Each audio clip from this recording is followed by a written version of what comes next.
From the west to the Midwest, a rivalry spark. Every matchup hits heavy, every barn gets dark. Fast ice, big hits, every night feels prime. NCHC, hockey legends built over time. We talk grit, talk glory, talk battles on blades, talk goal line scrambles and overtime shades. From the booth to the bench, every story rings true. If you love this game, then this show's for you.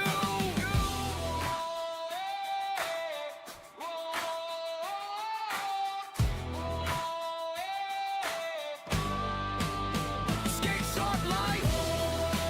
Welcome to the nation. Game on. Stay strong. Go horns roaring while the fight songs roll on. College pride in the stands. Every voice sings along. Go hook and fight songs. Forever skating on.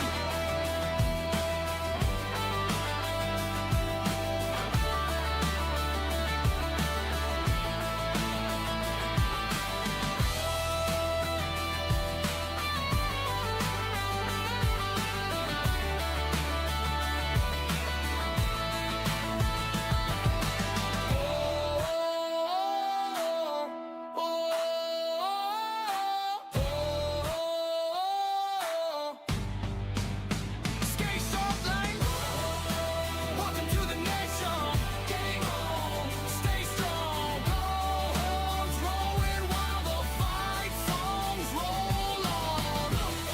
College pride in the stands. Every voice sings along. Go horns and fight songs. Forever skating on.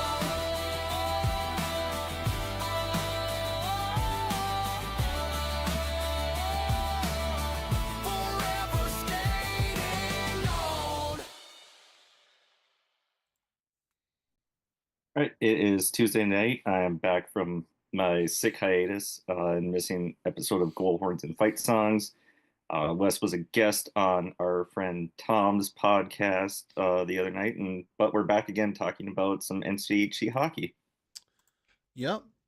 Took a nice little break. It was good. It was needed, I think, for both of us. You to get better, me to have a night to relax. But we're back. Western's still continuing its winning ways. You guys had not only did you have the week off, but Duluth also had the week off. They did not play this weekend. Yep. So, not like you would have had much to talk about last week anyway. But here we are. No. We're back. I would have had the previous week to talk about, but that's that was a split in North Dakota. Big split for us. So we'll just, touch on that briefly just because I actually have something to talk about for that. And just UMD getting a big split against hated North Dakota and one of the top teams in the conference, which we need to stay relevant, especially with how tight the standings are getting. And anytime that North Dakota does not collect all 6 points is great news for Western and or Denver, but hopefully not Denver, more Western than Denver. But we'll get into all of that in a little bit. I want to start with some not NCHC related stuff. We're going to try and kick the show off maybe more with that as the season wraps up and going into the off season and next year. I think it's good to take a look around the world of college hockey and see what's changing, what's new, what may impact the NCHC, what may not.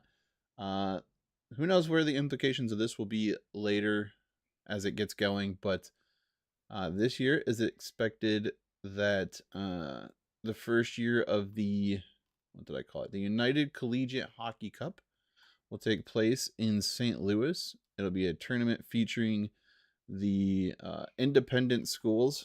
So Alaska Fairbanks, Alaska Anchorage, Lindenwood University, Long Island University, Stonehill College. Expected to play a little bit of a tournament down there at the end of the year. I think it's supposed to take place the same weekend as either the first round of the conference playoffs. Oh, yep, the first round, March 5th through the 7th. Just giving them an extra weekend to play an extra chance to get eyes on the independent scene. Maybe for guys to make a decision whether or not they're going to want to transfer or if it gives them an opportunity to sign with pro teams at the end of the year. So just something a little extra for the independents that oftentimes have a hard time making the big tournament at the end of the year. Yeah, and as of right now, it's not going to be their automatic bid or anything, but kids get to play a little more hockey and gives them something to play for, which, yes, it is still developmental and they're trying to make it to the next level, but it's always fun when you get those extra tournament games with the boys, basically. Get those extra games with your teammates because the roster is going to look different the next year, regardless of what school you're at. It's never ever going to be the same. Yeah, and I would like to see this become an annual thing and maybe have implications into the NCAA tournament. Um, we see that college football continues to expand its playoffs. They now include the highest ranked Group of Five team gets an automatic bid to the college football playoffs, and I don't see why you couldn't do something similar, using this as a platform to get that next team in. And really, all we're doing is, you know, you might think, well, you're taking the opportunity away from a team, but I mean, it's one of those last team ins type of situations where they could get booted by a conference champion if a conference champion is lower seeded than another team, or the higher seed doesn't win the conference championship, so they still take the spot. Like, you know what I mean? Like, it happens every year anyway that someone, quote unquote, ranked or MPI rated or whatever the message you want to use gets booted for, or could get booted for, a lower ranked team if they win the national their conference tournament. And honestly, it's no offense to Atlantic hockey, but it's basically just adding another Atlantic hockey bid in there. They're going to be, maybe Atlantic hockey gets the 15 seed instead of the 16 seed this year. Because that's usually where they end up, even though they're a conference champion. It's such a weak conference that it's not going to make that much of a difference. And these independent schools, a lot of the teams that they're playing in their, well, I can't even say non-conference. A lot of the teams that schedule them in their non-conference are stronger teams, so maybe they pull a win or at least a tie out of one or two of these matchups. That can give them a little more legitimate shot. I'm gonna take a look at the current MPI and see if there's even a independent school currently. What would be in? Was it top? Just say top 16. Go Yeah. away. So yeah, currently nobody from the independent scene would be in. Closest is Long Island at 35th, according to the MPI. So, and I mean, as far as I know, I think Arizona State may have been the last independent team to make the tournament in 2019. That would probably seem about right. 2018, 2019, whenever they did it, I think they were the last most recent independent team to make it. What was it? Alaska Anchorage? Fairbanks? I can't remember which Alaska team. They were close It though. was close a couple years ago, yeah. Yeah. And I think they may have gotten booted by a low seed team winning the conference tournament. Yeah, I think it was like Bentley or somebody upset. Because I think there was a couple that like shocked, well, not really shocked, but like stole a spot in the tournament, and I think whichever Alaska school it was sitting at like 14th or 15th or 16th, going into the college conference playoffs, and they got booted, even though they had a better record than that conference champion. Yeah, I think it was.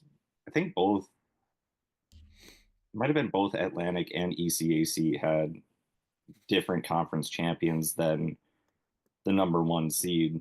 I think it was, yeah.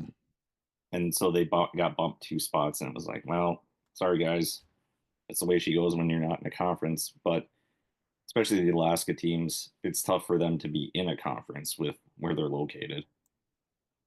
I mean, they both used to at one point be WCHA and old CCHA, and then Yep. both in the new WCHA, and then both got the boot, which for the new CCHA, which is conversation for another time with other people. I know some people we know have some feelings about that. They always have feelings about things. But no, it would be, like I said, it would be. I think it would be beneficial to the game to have those independent schools represented in the national tournament and have a chance to get in there. That's not just based on their regular season, which at this time of the year is hard for them to schedule games because they're just playing each other with all the conference implications that are currently going. It's hard to schedule games for those teams. And the other option that they have is just instead of having it set at 16 teams, do what the basketball tournament does and have a play-in game. Just throw a 17th team in there and 16, 17 play for that 16th spot. I mean, what's that going to hurt adding one more team in a play-in game? So what? They have to play one more game. They're playing for the 16th spot. Not very often they're going to win. It does happen because hockey is, compared to basketball, it's way more likely that a game just turns out more fluky. But why not give that a shot? Just add one more team.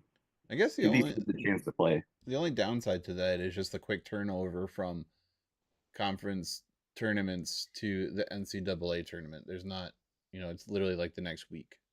So that the bracket comes out the Sunday after conference champions are crowned. Now with the day in between, there's games that Thursday, Friday, Saturday, Sunday. When are you going to squeak that game in? Are you going to squeak it in Wednesday so the play-in team plays Wednesday, Friday, Sunday if necessary?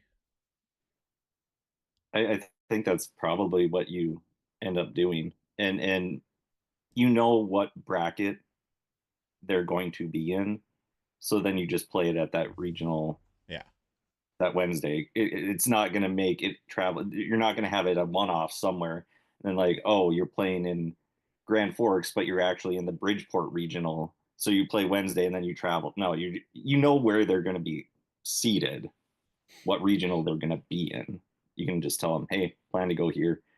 Just get there a little bit early. Yeah, that would be the only downside I see, I think.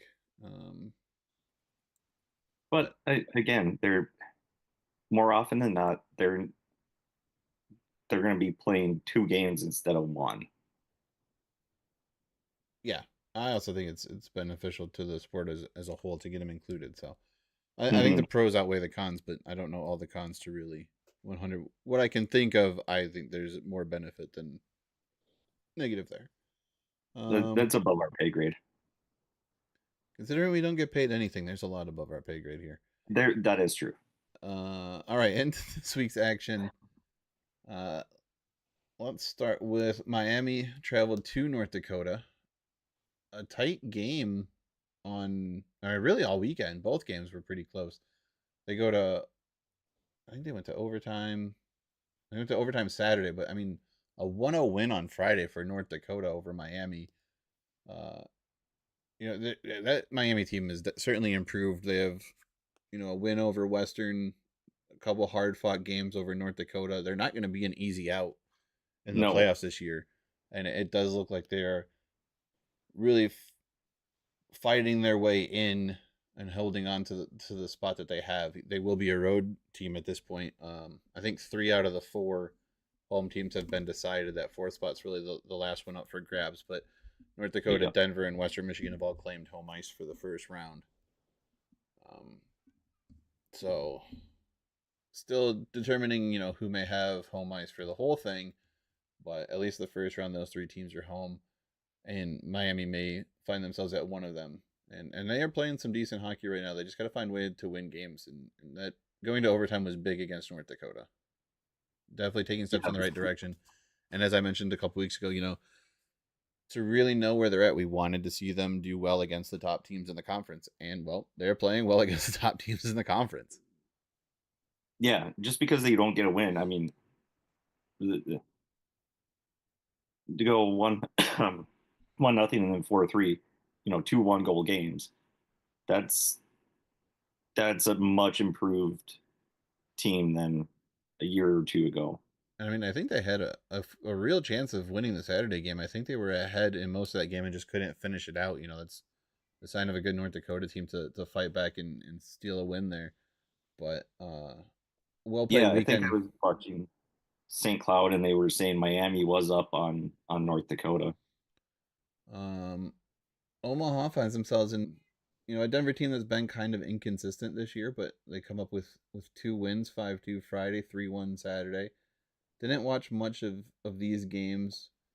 Didn't really hear much of these games from our buddy Brent down there in Omaha, but I don't think he had much to say. I think he's kind of over this season at this point. Just take us out back, put us out of our misery. hey, but I mean Omaha still got something to play for. They're 1 point out of the playoff bracket.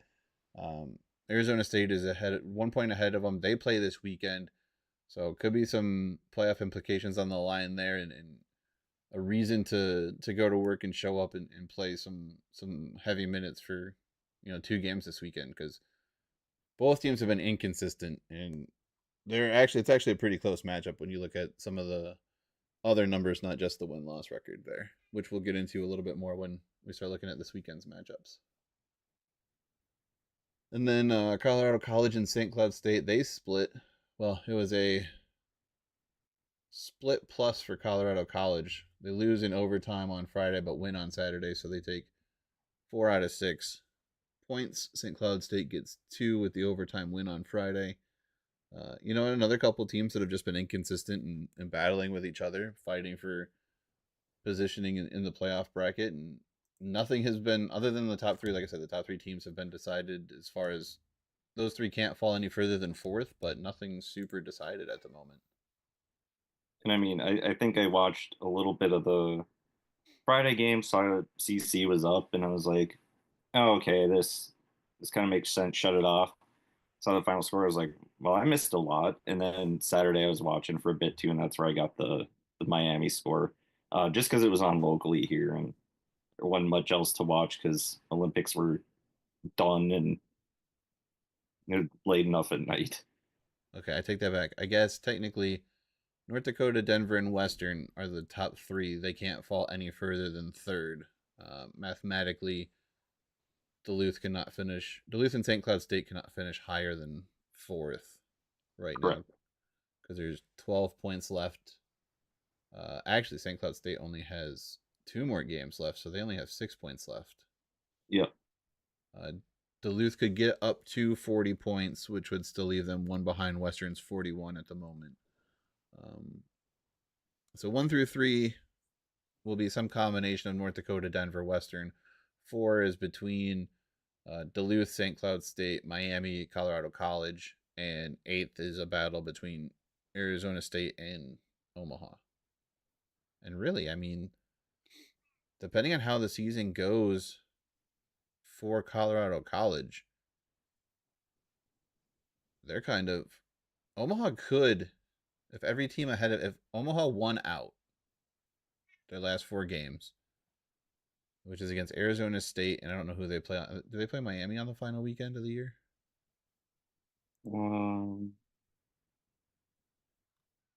Yes. They do. They could potentially end up with 30 points and Mm-hmm. somehow manage to steal 4th place if Duluth and Minnesota State both lose out. You mean St. Cloud State? Or yeah, St. Cloud State and Duluth lose out. Colorado College would also have to lose out, but I mean, some combination. There's a bit. What I'm saying is, There's a path. There's mathematical probabilities that could see Omaha finish as high as 4th, although unlikely, because Colorado College still has 4 games to play and could get as high as 36 points. But I mean, So you're saying there's a chance. if they split with Duluth in the final weekend, if Duluth loses both games this weekend, and we're to split with Colorado College, Omaha could still jump both teams. So I mean, there's probably some manner of wins or losses that could get Omaha all the way up there. because who was that? Who's missing? Oh, St. Cloud State does not play the final weekend this year. They have the final bye weekend.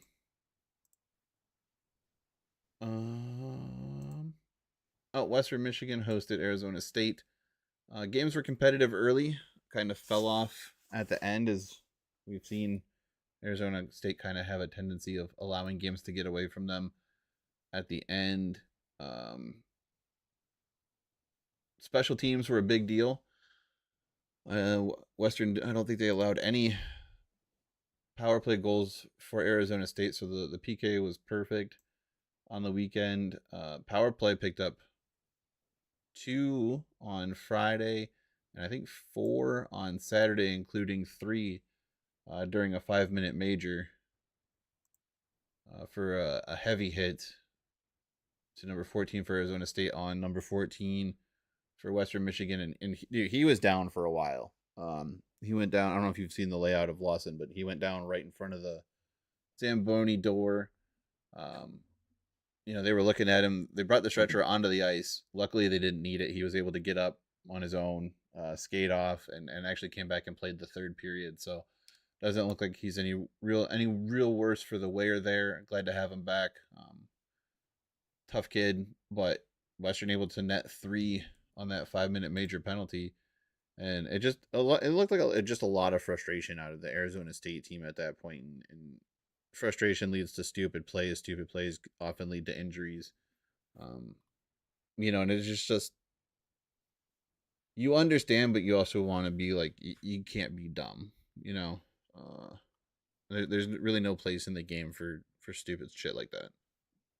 Yeah, and it's tough, especially the kids that were on the team last year and the success that they did have. Now having a season like this, it's probably just been building and building and building, and then you're starting to get blown out by a team as good as Western. They're still kids. I mean, there's as guys. I mean, shoot, I'm not even fully mentally developed. I don't think either of us are. But you never will be either. Yeah, no, that is true. But they're competitive. They're going to let emotions get the best of them, even if they, as hard as they try. Sometimes it just happens, and you kind of lose your cool. And yes, it shouldn't happen, but it does, and it's unfortunate when it does. I mean, Saturday night, Arizona State actually got out to a pretty hot start, and even on Friday night, they took control of the play a little bit in the second period, but it was just the Western offense was really, really good both nights. They outscored Arizona State 13-4 on the weekend. Like I said, the power play was for Arizona State was 0 for. They had 5 opportunities on Saturday, I think 3 on Friday, so 0 for 8. And Western's was really, really good, which is nice to see them getting that going. The call up, the midseason call up, scored his first goal Friday. He's really fitting in really well. Does not look like, looks like he's been here all year with his play. In fact, there was so much frustration that Arizona State actually took 2 penalties when the game was over on Saturday. And again, a little bit of frustration and a little bit of just being kind of dumb. Western's running out the clock. There's 8 seconds left. They're not trying to advance the puck up the ice anymore. And the kid literally just takes a run at the Western player holding the puck and checked him as the final horn went. And it was just an unnecessary play that didn't need to happen. But again, frustration showing. I don't know what's going on with Arizona State. That has been quite the fall from grace from last year to this year. And I know injuries have been a thing. They have been riddled with injuries top to bottom in their lineup. And it's tough playing a team like Western, who is just probably one of the deepest teams in the conference, if not the country. 13 goals scored by 11 different goal scorers this weekend. Like Pretty nicely spread out offense. Yeah, and they run 4 lines. They run 4 lines for 60 minutes. Like, I mean, it's not if you can't run 4 lines, it's hard to keep up, and they're going to wear you down in the third period. Even though I think technically goal scoring wise, their best period is the second. But,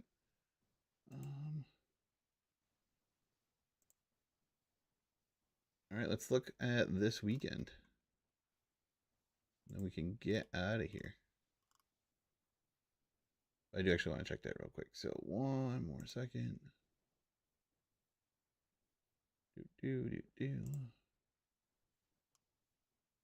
And while you're doing that, I'm gonna just say, even though he hasn't gotten in a game, good for Adam Guyon to be participating in and having a team that won their group stage in the Olympics. Yeah. Yeah, the Slovakians somehow pulled off winning the group against Finland and Sweden. Nice. So good for them. Yep, Western has scored the most goals this season during the second period. Their goals by period are 28, 48, 39. Outscoring opponents by 9 goals in the first period, allowing 19. Outscoring opponents by 25 in the second period, allowing 23. And the third period's a little dicey. It's getting close. It's 39 to 31. It's only an 8 goal differential there. 2 overtime goals to 1 allowed. But they also go to 19-0 and scoring 4 or more goals in a game. Furschweiler has 103 wins in his coaching career when Western scores 4 or more to only 7 losses and 1 tie. So 4 remains the magic number for the Broncos. And that's just stupid. Yes, it is. All right, this weekend, what do we got? Who do we got? Who's playing what, where, when, why, and how? Well, I think we can start with the god awful early game. UMD at Miami at Oh yeah, at 5:30 Eastern. 4:30 Central. That's because the Miami basketball team is playing extremely well this year. I don't know if they're still undefeated, but they were at the time of the basketball game being scheduled for national coverage. So that bumped the hockey game up to 5:30 to give, I think, people an opportunity to go to both, or to reduce traffic on campus at both events. I'm not sure the proximity of the two arenas, but yeah, that's why, because their basketball team is also playing that night. Oh, well, that would make sense. And is getting national coverage on ESPN or some channel. I don't know. The Ocho? Maybe CBS Sports Network is picking that one up. I don't know. Who knows? Since they're not covering hockey this year. Yeah, so we get the Red Hawks, and like we talked about how they played against North Dakota. It's a different fear, and I not even fear, but I guess anxiety this year with them than it has been in the past years, where the past years it's like, please just don't fall into the trap and lose to the team that can't win a damn game. This year it's like they could come in and sweep in all reality. I mean, they're only 3 points behind you, and well, yeah, I'm hoping having this week off came at the right time for my Bulldogs, because ever since Christmas, Fridays have been a struggle, and sometimes even Saturdays have been a struggle compared to not losing at all in the first half on Friday, and then a little iffy on Saturdays. So hopefully it was a nice reset that they can focus in, and now is the time when typically Sandlin's teams lock in. You got 2 weekends left, and then it's the tournament. This is the time when you really need to start performing and showing what you can do. And I don't want St. Cloud to be, well, they can't be any closer than they are right now with us being tied with points. Yeah. But I don't want them to even have a sniff of getting that 4th seed, because it always comes. How many years in a row now it's been, or so mostly many years in a row, it's us in St. Cloud for 4 or 5. Yeah. Like, so please, many. No, let let's play somebody else for once. So many times. You guys are always just right there with each other. Yeah, no, that one looks like it could be a good one. I think with Gaia now, I give maybe the goalie matchup I give to Miami. They've got a couple goaltenders who are playing really well this year. Mm-hmm. Offensively, Minnesota Duluth has that dangerous top line that's leading the country. I think they still are in points. Miami's a team that they'll take some penalties, and that's all the opportunity that a Duluth team needs to run a couple goals and build on. So for them, I think power plays are important. Miami's really got to play some strong defense, but if Miami can pressure the other lines of Duluth and just keep the top line in check, Mm-hmm. I think Miami could really play spoiler there, and they're deadly 2-on-1. If they can create some 2-on-1s, they really like to pressure D-men on the blue line in the offensive zone. If a puck is free, they are quick to get north, um, and they'll create some problems for goalies if they can do it. They were really good at doing that at Western or on Western 2 weekends ago, and I don't really see them changing the game plan much here. Uh, they're playing a little bit more physical, which, like I said, will lead to some penalties. And I think Duluth still has one of the most dangerous power plays in the country, so don't give them too many opportunities.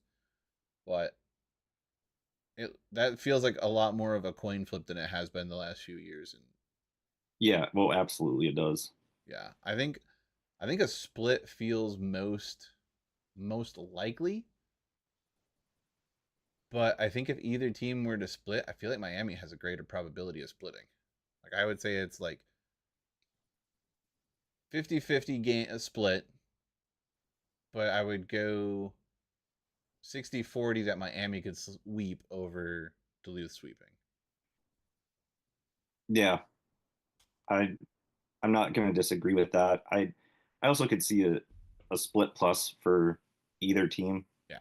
um, which I'm okay with that, especially if it goes with like in our favor.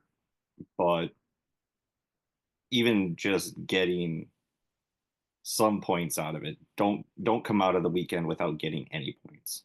That's going to really be hurtful in the standings. Oh, next up is a battle in the basement, both a basement in the standings and a basement as far as geographical location of the conference. Omaha travels down to Arizona State. Um, Hopefully, both teams can keep their attitudes in check and it doesn't turn into mini sticks down there in the basement. But 1 point separates these two teams in the standings. Um, like I said, they're pretty close otherwise. Both team kind of struggles in the third period. Omaha has given up 45 third period goals this year to only scoring 28 of their own. ASU has given up 53 goals in the third period, only scoring 30 of their own. And it's two teams that their goaltenders have seen the most shots this year. ASU goalies have allowed 116 goals on 1,142 shots, which is the most in the conference. And UNO goalies have allowed 104 goals on 484 shots. So might want to get bodies in front of pucks a little more often if you're either one of those teams. You're asking your goaltenders to pull a lot of weight. Injuries have affected both teams. This one just feels like a toss-up too. I know Arizona State wants to get back at it after being swept by Western. Omaha's just looking for anything to hang their hat on. There is still something to play for both teams, and it's the opportunity to be in the playoffs because that ninth team doesn't play. So even I if it's feel like just it's going to be more desperate hockey than anything. yeah, and that's part of the reason why I said like you got to keep your attitudes in check and not do anything that's going to cost your team here. I think really, if you look at the next 2 weekends combined, Omaha's in a pretty good spot. I know that sounds weird because they're sitting in ninth place right now, but they're only a game back.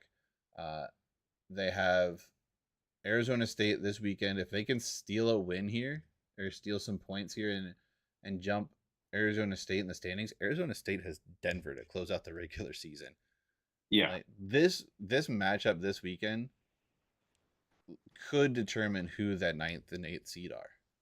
Because Miami and Omaha, that's going to be a battle too. Either one of those teams could win, but I think Miami has a leg up on Omaha. So if you can Mhm. get the points here this weekend and make next weekend not necessarily matter for you, you're not playing, you have nothing to lose next weekend, and you can just play spoiler for either Miami or Arizona State or Denver, whichever team can sneak out some points this weekend. So that one's just going to be a mental battle of who can play the right way for 2 games and find a way to get some very important points and just go out and play the last weekend a little bit more relaxed, knowing that you're just trying to hope and spoil somebody else's home ice or seeding in the tournament. Yeah, I think this series is going, whoever comes out ahead in the points is more than likely going to be the A seed. Yeah, I think this Because, weekend determines the eighth seed between those two teams. yeah, Uh, because I mean Denver, they're with them only being 1 point behind North Dakota, they're gonna keep fighting until they can't fight no more. So next weekend, they're gonna be trying to win that Penrose Cup again. And Miami, they're gonna be well, most likely battling for position, maybe that 5 seed. Who knows, maybe even that 4 seed, depending on what happens this weekend. so Denver doesn't play this weekend. North Dakota has St. Cloud State coming in.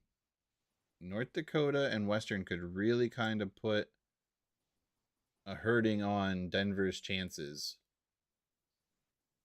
Uh, I mean, they'll know where they're at as far as that last weekend goes, but I think North Dakota can North Dakota put it out of reach this weekend. If they get the sweep, that'd be 53.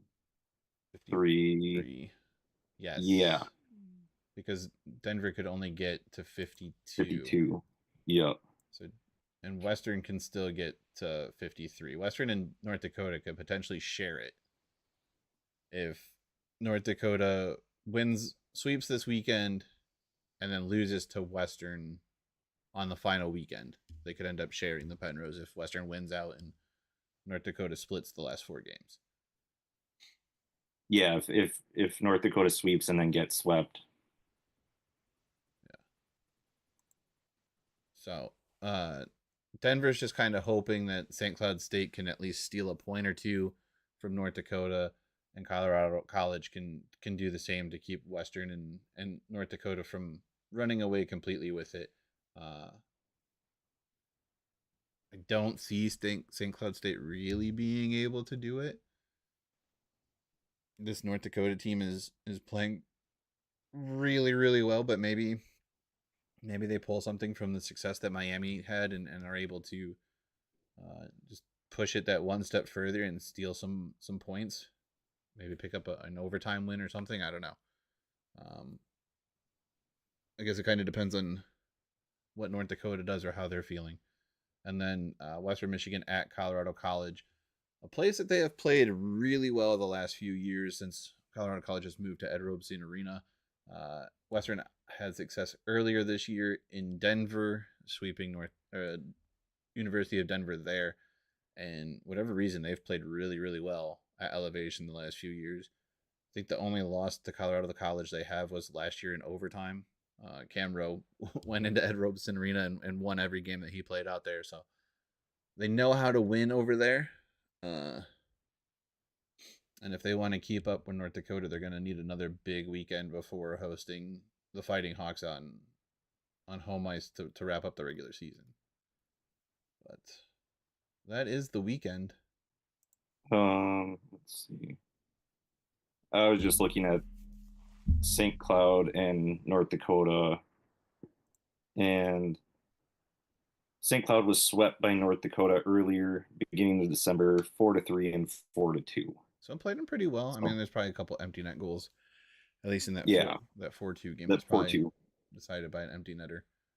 Yeah, So they play well with each other. Like I mean, just St. Cloud State's been so up and down this year, And that rookie goaltender for North Dakota has played really, really well this year, stealing some starts from Gibson Homer. And I think I didn't really watch the games this weekend, but I think he's kind of moved into that number one role, kind of like Hampton did at the end of last year for Western Michigan, and that rookie goaltender for North Dakota. So who knows? It's still a toss up. Like I said, really, outside of 1, 2, 3, knowing that they're going to host a home series and will be 1, 2, or 3, a lot up for grabs these last 2 weekends, and that's how we like it in the NCHC. Absolutely. I really don't have anything else. We'll check and see.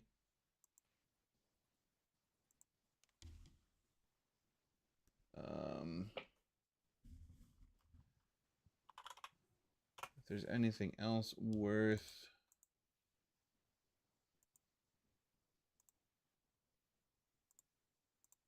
mentioning.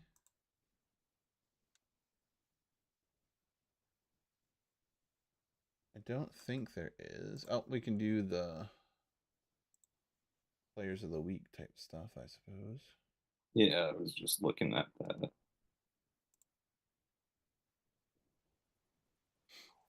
Zachariah Wisdom from Western Michigan was the forward of the week. Abram Weeb, the defenseman of the week from North Dakota. Connor Hidston, the rookie of the week from Colorado College. And Johnny Hicks, the goaltender of the week from Denver. So, yep, that's, I mean, a pretty good lineup, pretty good matchup. Hicks has come in and played pretty solid for Denver, getting a few spots here and there, getting a couple wins. You know, the injury bug has hit their crease pretty hard again this year after doing so a couple years ago. So he's filled in very well.